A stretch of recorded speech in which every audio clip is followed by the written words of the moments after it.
Richmond reportedly stepped in to provide more guidance when a heartbroken Dustin Martin spoke to teammates about his personal situation.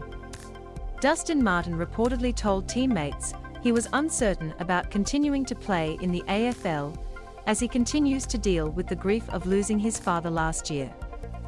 Last week Martin was granted personal leave as it emerged he was heartbroken over the of dad Shane, who passed away in December aged 54. Richmond coach Damien Hardwick confirmed on Monday night the club would give Martin all the time and support he needs to get through his personal issues.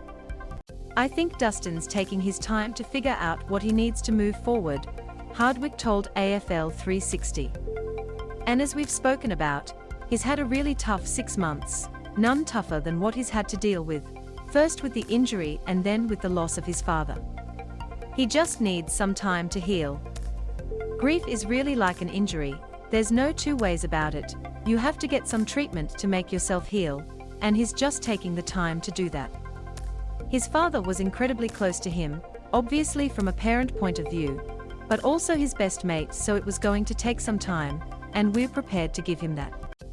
He's such an important part of the fabric of our football club. We miss him, but not on the footy field, just in the club." Dustin Martin with dad Shane and mum Kathy at the 2009 AFL draft.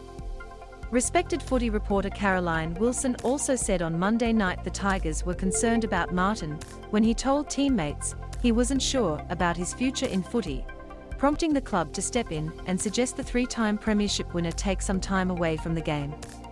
What has emerged now have been the incredible highs and lows that have been hovering over Dustin and the Richmond Football Club since he came back after a lacerated kidney.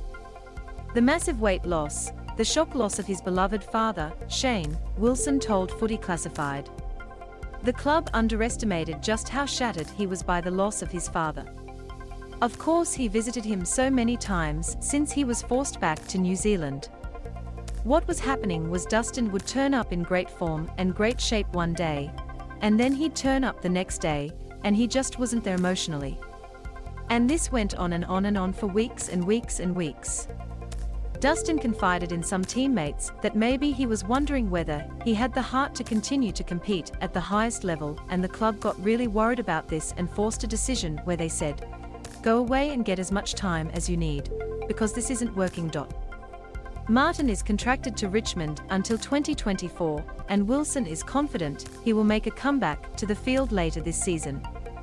It is a big thing to walk away from that amount of money, and no one is underestimating how hard it has been for Dustin Martin, and everyone understands what Damien said about grief being like an injury, Wilson said. "The view of the club is, he is more likely to take as much time as he needs, and I believe he'll certainly be back by the middle of the year at the very, very latest." Dusty is a Tigers hero. Martin and father Shane, a former top-ranking member of Australia's Rebels motorcycle gang, who was deported to New Zealand on the grounds of bad character, were extremely close, and the Tigers star spoke about wanting to play in front of his dad and mentor again. Last week, Herald Sun AFL reporter John Ralph told Fox Footy, "My understanding is he is just heartbroken by the loss of his dad, who of course was a mentor, and he hasn't really been able to find a person to replace him. Such an integral part of his life, and just a great person to be a sounding board for him."